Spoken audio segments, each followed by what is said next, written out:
अस्सलाम वालेकुम दोस्तों, कैसे हैं आप? उम्मीद करता हूँ आप सही होंगे। दोस्तों, आज हमारा जो लेक्चर है वो अल्ट्रासोनिक बात पर है। ठीक है, इसके बारे में जानेंगे जो डिटेल के साथ। लेक्चर था वो था filtration assembly with vacuum pump. इसको थोड़ा सा हम रिपीट कर लेते हैं। जैसा कि यहाँ पे देखें आप, मोबाइल पे फ़िल्टर हो रही है फिल्ट्रेशन असेंबली में। ठीक है, इस फिल्ट्रेशन के दौरान होता क्या है, जो मोबाइल फेज में जो एयर बबल होते हैं, जो गैसेस होती है, वो रिमूव हो जाती है इसके थ्रू, इस वैक्यूम पंप के थ्रू। ठीक है, ये जो इसके अंदर जो एयर प्रोड्यूस होगी, जो एयर बबल्स है, वो सक हो जाते हैं इधर से, रिमूव हो जाते हैं यानी कि इधर से। ठीक है, जिसकी वजह से यानी कि मोस्टली हमारा जो गैसेस होती है वो इस प्रोसेस के थ्रू रिमूव हो जाते हैं फिल्ट्रेशन के दौरान। ठीक है, इसके हमने पार्ट के बारे में जानना था, यानी कि ये फिल्ट्रेशन की जो होती है फनल होती है, इसमें 300 ml मैक्सिमम यानी कि इसमें वाटर आ सकता है, वो जहाँ मोबाइल फेस आ सकती है। इसके बाद हमने देखा था कि एल्यूमिनियम क्लैंप होता है। ठीक है, उसके बाद इसमें सिंटर ग्लास फनल लगी होती है। ठीक है, उसमें फ़िल्टर होता है सिंटर ग्लास फनल। उसके नीचे फ्लास्क होती है 1000 ml की, इसमें तकरीबन 1000 ml हमारी मोबाइल फेस आ सकती है। इसके बाद हमने देखा था फ़िल्टर पेपर के बारे में देखा था। 0.45 माइक्रोन का इसमें फ़िल्टर पेपर यूज़ होता है। ठीक है, इसमें जो पोर्ट साइज़ होता है वो 0.45 माइक्रोन का होता है।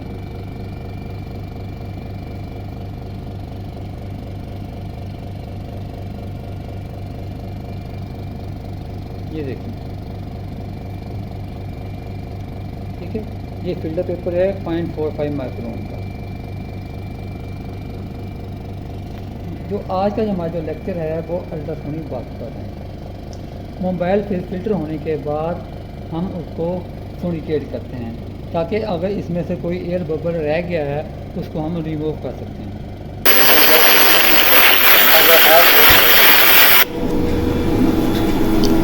ठीक, मोबाइल फेस को हम यानी कि सोनिकेटर पे रखते हैं। ठीक है, इसमें पानी ऐड कर देते हैं। सोनिकेटर में पानी कम मिकदार में ऐड करना है, ज़्यादा मिकदार में ऐड नहीं करना।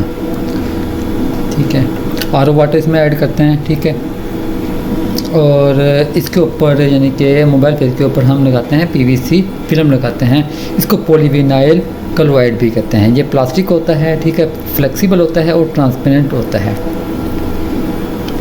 सोनिकेटर के दौरान जब सोनिकेट कर रहे होते हैं तो इसको हम उतार देते हैं। ठीक है, ताकि इसमें ही जो गैसेस है वो रिमूव हो जाए ईज़िली। ठीक है, सोनिकेटर में जो टम्परेचर यूज़ होता है मैक्सिमम जो वो 80 होता है। ठीक है, 80 तक हम सोनिकेटर में यानी कि टम्परेचर यूज़ कर सकते हैं। वो ये देखें आप, स्लिंग फिल्म है। ठीक है, जो हमने मोबाइल फेस के ऊपर लगाई है, पीवीसी स्लिंग फिल्म।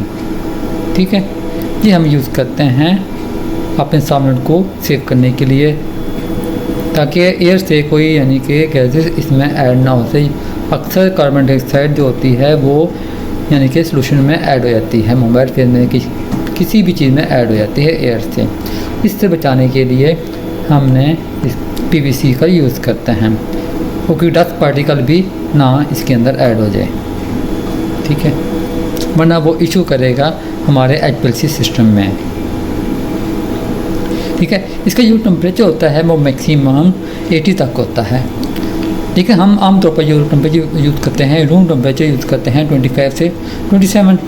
ठीक है, और इसको तकरीबन इसका जो मैक्सिमम जो हम टाइम रख सकते हैं सोनिकेट का, वो हम रख सकते हैं यानी कि आधा घंटा 30 मिनट तक हम इसको सोनिकेट कर सकते हैं।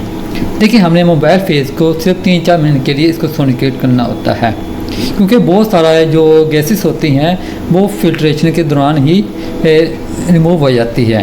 क्योंकि जो वैक्यूम पंप है वो एज ए यूज़ होता है गैस को रिमूव करने के लिए, क्योंकि वो गैसेस को क्या कर लेता है, सक कर लेता है। ठीक है, मोबाइल फेस में से, और उसमें रिमूव कर देता है।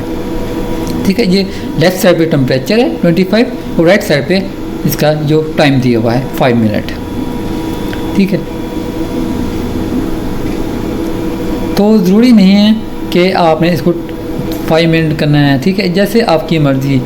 जितना ज़्यादा आप टाइम देंगे उसको, उससे यानी कि उसी की वजह से ज़्यादा गैसेस उसमें से रिमूव होंगी अच्छी तरह, यानी कि गैसेस रिमूव हो जाएंगी। इसको यूज़ करने के बाद इसका जो बैक साइड पे बटन होता है अल्ट्रासोनिक बाल पे, उसको ऑफ़ कर दें और मोबाइल फेस को कवर कर दें पीवीसी फिल्म से। अब ये मोबाइल फेस रेडी है, मोबाइल फेस रेडी है एचपीएलसी यूज़ करने के लिए। An ultrasonic bath, also known as an ultrasonic cleaner, is a common piece of lab equipment that uses ultrasonic sound waves, typically 20 to 40 kilohertz, to clean items placed in a liquid, usually water or a solvent. Here are some of its main uses in the laboratory.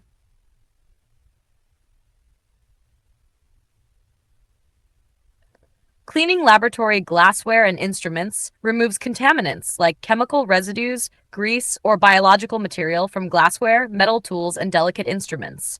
Reaches small crevices that manual cleaning cannot. 2. Sample preparation. Sonication breaks down particles in a solution, disperses clumps, or mixes immiscible liquids. Used in cell lysis, breaking cells open to extract contents like DNA, RNA, or proteins. 3. Degassing liquids. Removes dissolved gases like air bubbles from solvents and solutions. Important in HPLC, high performance liquid chromatography, to avoid bubbles in the system. Number 4. Cleaning and maintaining lab equipment used to clean filters, microscope slides, syringes, and precision instruments without damaging them. 5. Assisting in chemical reactions. Promotes reactions in sonochemistry by enhancing reaction rates and yields using ultrasound energy.